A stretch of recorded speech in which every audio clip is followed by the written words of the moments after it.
Spend 5K a day, 1K retargeting, 4K prospecting. Let's say this 4K prospecting, 2K dynamic catalog, 2K statics and video. And from CBO/Advantage Plus scaling, it's the other 1,300.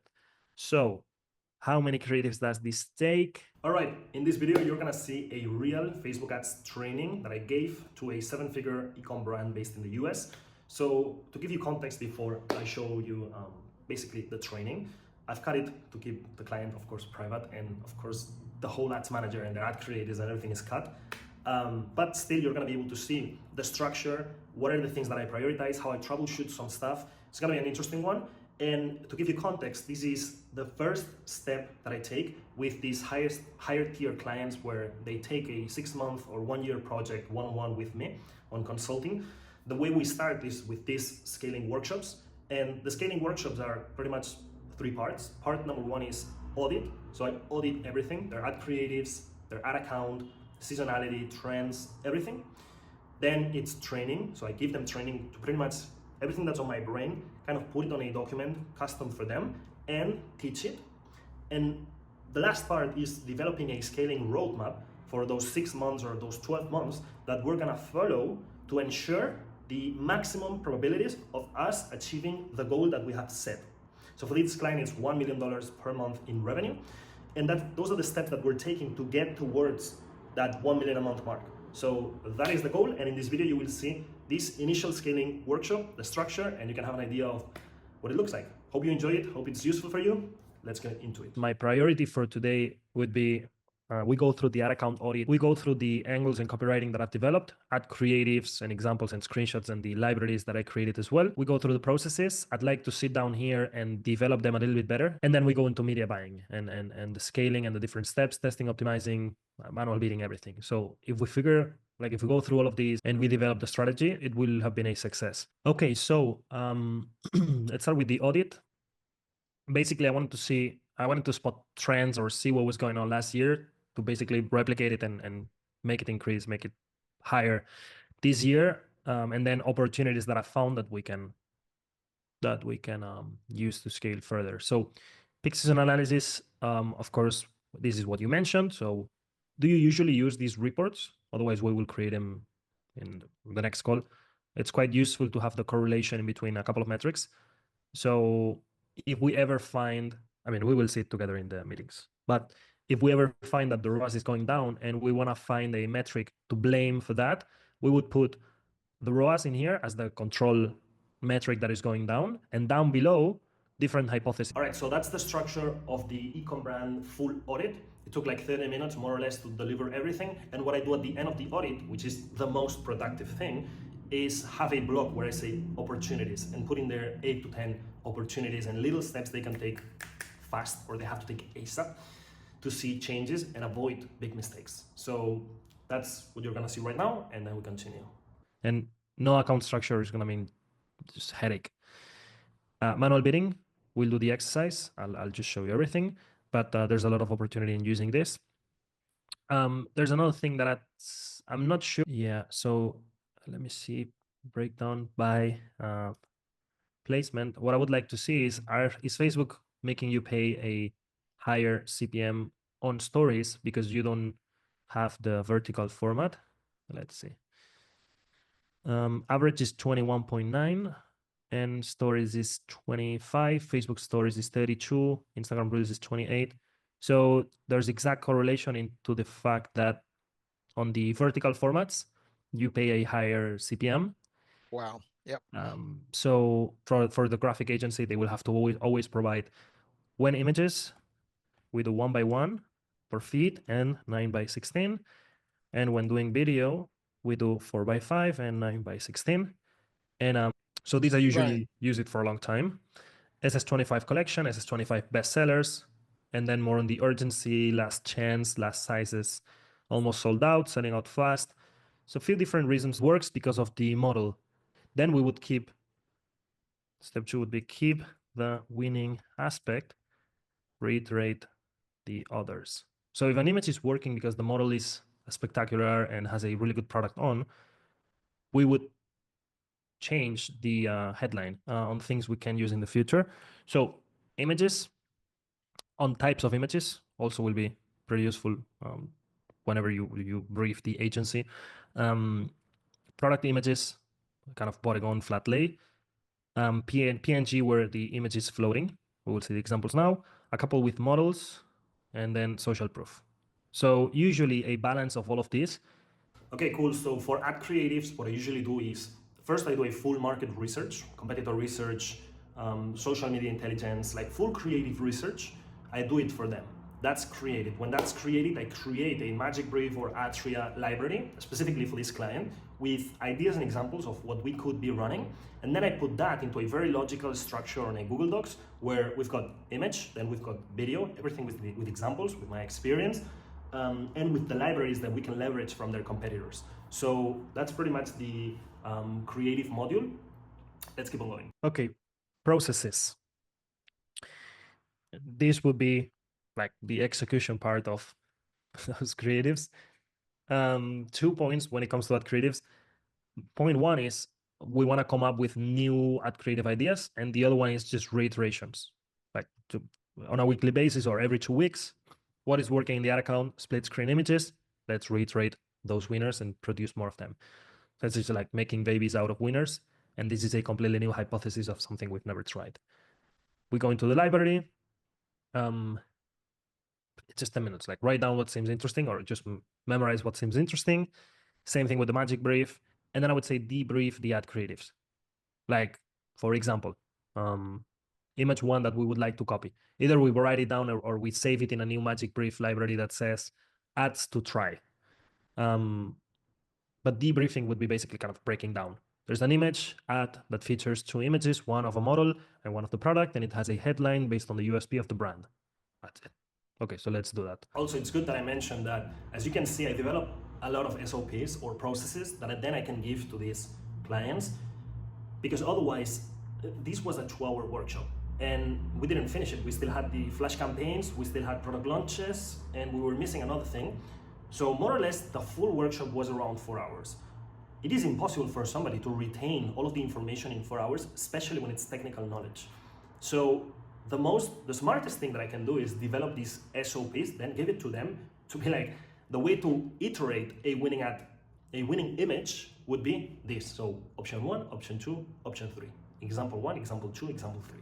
In your case, it's gonna look like this, or like this. And that's it. Because then they can only use, they just go to this document, the information they have it, the logic they have it, and then they just go to the document and they can execute.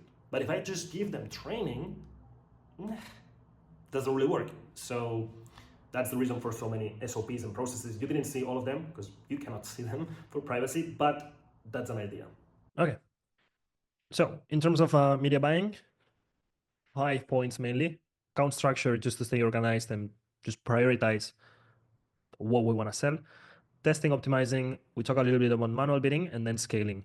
This, again, because otherwise it's just going to be stressful.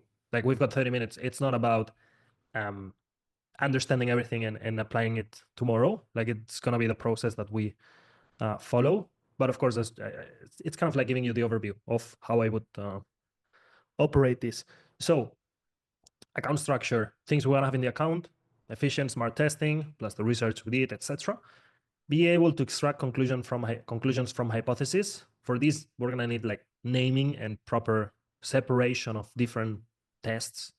Put those clear conclusions, like the ads, into scalable structure, and have a safety net that once we're spending 2, 3, 4K a day, we can rely on this safety net, which is retargeting, to kind of follow up with people in case don't buy in the first click, which is what usually happens.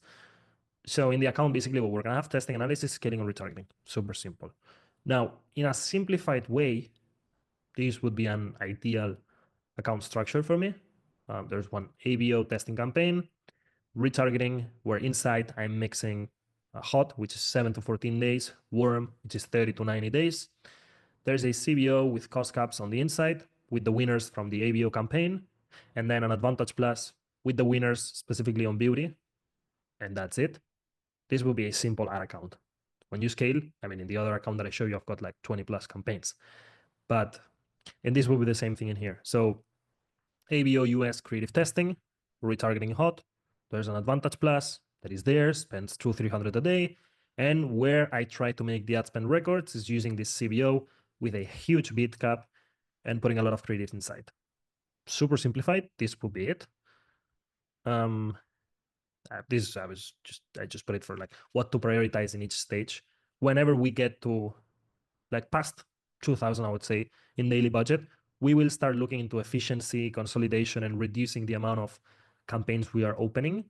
But there's a moment in between 300 to 2K a day where we're kind of opening a lot of buckets, and we're gonna find ourselves having quite a lot of, let's say, Advantage Plus campaigns, for example. Not to worry. At some point, we will like trim the fat and consolidate. And initially, the priority is going to be testing. I want two different ROASs. I want a ROAS that's for testing, which is usually higher. And then there's a ROAS when it's scaling where volume compensates profit margin, and we can be a little bit lower. So considering the ROAS platform last year, which numbers would you I'm talking the floor minimum, that below that we've got to turn off the ad. And last thing, as you can see by that, and you're gonna see now with manual bidding and the scaling strategy and everything, this workshop is at the same, I'm training, but at the same time, I'm just setting the foundation, the scaling roadmap we're gonna follow. I'm telling him we're gonna use manual bidding, and this is what manual bidding is. I'm not telling him you have to memorize this thing about manual bidding and you have to do the cost cap exercise right now. Why? Because we have 6 months to work together. So I'm gonna be there with him when he runs a cost cap test. But I need him to fully understand and be committed to the scaling strategy. So I've got to explain the whole thing and why it makes sense and why it works, and this case study and this other case study. This is how you set it up, but no worries, because we'll do it together. So, because otherwise, if you don't do this workshop and you go straight into coaching calls, it's an absolute pain in the ass, because you have to justify every step. And imagine a 1 hour coaching call. I would waste 30 minutes just saying, this is manual bidding, this is the definition, this is why this is important. I remember with one client, one day we scaled to 10K a day with cost cap and it was great. Oh yeah, it will work for your brand also. Yeah, it's very important to use manual bidding. These are the 5 advantages. That's wasted time. If I'm on a coaching call, I want to troubleshoot problems. You have to come and be like, I did the cost cap test, it didn't work. Okay, let's check it out. Why? What are the overbidding, the underbidding? How did you set it up? What is the winning ad creative that you put in there? What was the CTR? Was the CPM lower or higher? Why?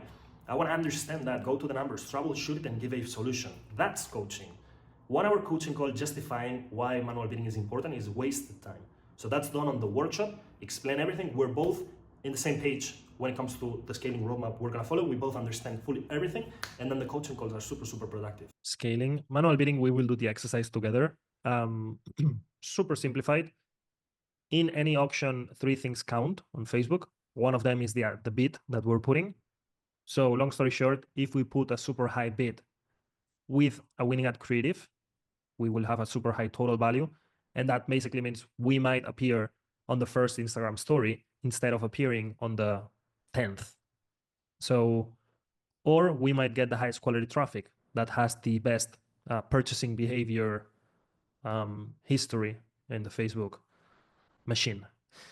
I'll show you here also for proof on that. The best campaign that I've ever had in my life was a CBO with a cost cap of 150.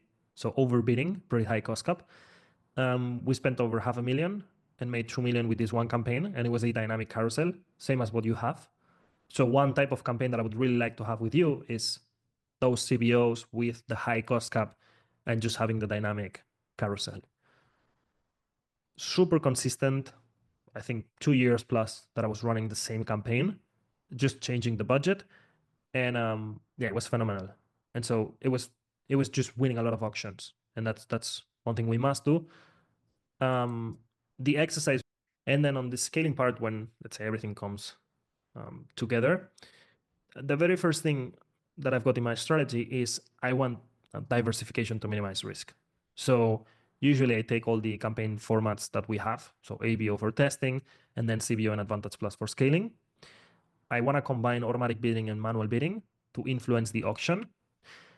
I want to have video, image, and dynamic ads. Dynamic ads is top performing for you, which is amazing, and it will be very comfortable to support the testing of video and image. But ideally, we have the three of them. Multiple funnels, meaning we send some people to a collection page, and we send some people to the Replo landing. That's phenomenal. And then the create pipeline that's being created. So having this allows for really comfortable future scaling.